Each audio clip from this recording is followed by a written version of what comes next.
இஸ்ரவேலின் ஆறுதல் வர காத்திருக்கிறவன் அப்படின்னா யார் அந்த ஆறுதல்? இஸ்ரவேலின் ஆறுதல் யாரு?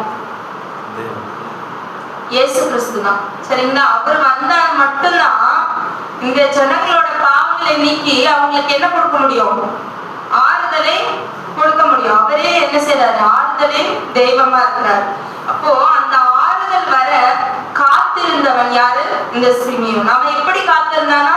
நீதியும் தேவ பக்தியும் உள்ளவனா என்ன செஞ்சான்? வந்து காத்திருந்தான். நீதி உள்ளவன், தேவ பக்தி உள்ளவன். இந்த ரெண்டு குணங்களும் என்ன செய்யணும்? நமக்கு வந்து இருக்கணும். முதல் வருகைக்கு காத்திருந்த அந்த சிமியோன் இடத்துல காணப்பட்ட இந்த இரண்டு குணங்கள் என்னென்ன குணங்கள்? நீதி, தேவ பக்தி. இப்படி அவன் நீதியும் தேவ பக்தியும் உள்ள ஒரு மனுஷனா இருந்ததுனாலதான் அவனால யார பார்க்க முடிஞ்சது? இஸ்ரவேலின் ஆறுதலை கர்த்தராகிய இயேசு கிறிஸ்துவ அவனால பார்க்க முடிஞ்சது. அவன் மேல் யார் இருந்ததா? அந்த வசனம் என்ன சொல்றது? 25வது வசனம் கடைசியில அவன் மேல் யார் இருந்தது? பரிசுத்த ஆவியானவர் என்ன செஞ்சாங்க? இருந்தாங்க. ஒரு மனுஷன் பைபிளை படிச்சு நீதியோடும் தேவ பக்தியோடும் வாழும்போது அவன் கிட்ட ஆட்டோமேட்டிக்கா யார் இருக்காங்க? பரிசுத்த ஆவியானவர் இருக்கிறார். அப்போ நீதியும் தேவ பக்தியும் உள்ளவர்களாய் நம்ம என்ன செய்யணும்? கர்த்தருடைய இரண்டாம் வருகைக்கு நம்ம காத்து கொண்டிருக்கிறவர்களா இருக்கணும். அப்படி இருந்தா மட்டும்தான் நம்ம இந்த சிமியோட போல தேவனை என்ன செய்ய முடியும்? தரிசிக்க முடியும். இயேசுவ சிமியோன் பார்த்தாரா? அந்த நேரத்துல பாருங்க 26வது வசனத்துல இதை குறிச்சு தெளிவா சொல்லப்பட்டிருக்கோம். 26வது வசனம். கர்த்தருடைய கிறிஸ்துவை நீ காணும் முன்னே மரணம்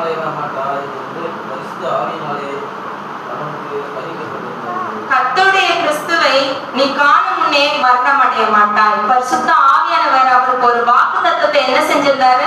கொடுத்திருந்தார் அப்படின்னாலே அது என்ன செய்யும்? நிச்சயமா நடக்கும். அப்போ அவர் நீதியும் தேவ பக்தியும் உள்ளவராய் இருந்ததுனால தேவன் என்ன செய்யறாரு? அவருக்கு பரிசுத்த ஆவியானவர் ஒரு வாக்குத்தத்தத்தை கொடுக்கிறார். என்ன வாக்குத்தத்தத்தை கொடுக்கிறார்?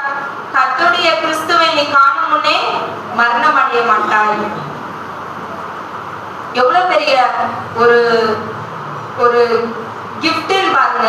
இயேசு கிறிஸ்துவ, அதாவது அந்த காலத்துல இருந்த யூதர்கள், அதாவது ரபிமார்கள், போதகர்கள் ஆலயத்துல தேவாலயத்துல என்ன செய்யறாங்க? அவங்க வந்து பெரிய பெரிய அந்த விலையுயர்ந்த வஸ்திரங்களை அணிஞ்சுக்கிட்டு நாங்க தான் வந்து கிறிஸ்துவின் பிரதிநிதிகள்ங்கிற மாதிரி என்ன செய்யறாங்க? அவங்க வந்து இருக்கிறாங்க. நாங்க தான் 10 கட்டளைகளின் படி நடக்கிறோம் அப்படின்னு சொல்லிட்டு இருந்தவங்க கூட யாரு வந்து பிறந்தது அவங்களுக்கு தெரியல.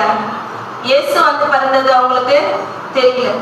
யாரு எளிமையா இருந்தாலும் நீதியின் படியும் தேவ பக்தி உள்ளவர்களாயும் யார் வாழ்றாங்களோ அவங்களுக்கு தான் யாரோட வருகை தெரியும்? இயேசுவின் வருகை தெரியும். அந்த மாதிரிதான் இந்த சிமியோனுக்கு என்ன செஞ்சது? தெரிஞ்சு பரிசுத்த ஆவியானவர் அவர் இடத்துல என்ன செஞ்சாரு? பேசினார். நாமும் இப்பொழுதே நம்ம வந்து வசனங்கள் எல்லாம் வாசிச்சு நீதியா தேவ பக்தியா நடக்கும் போது ஆவியானவர் நமக்குள்ளார என்ன செய்வாரு? பேசுவார். கர்த்தருடைய வருகை எப்போ வந்து அந்த அடையாளங்கள்லாம் நடக்குது, எப்போ ஆண்டவர் வந்து வருவார் அப்படிங்கிற விஷயத்த நமக்கு என்ன செய்வார்? அவர் வந்து வெளிப்படுத்துவார். 27வது வசனத்துல அவன்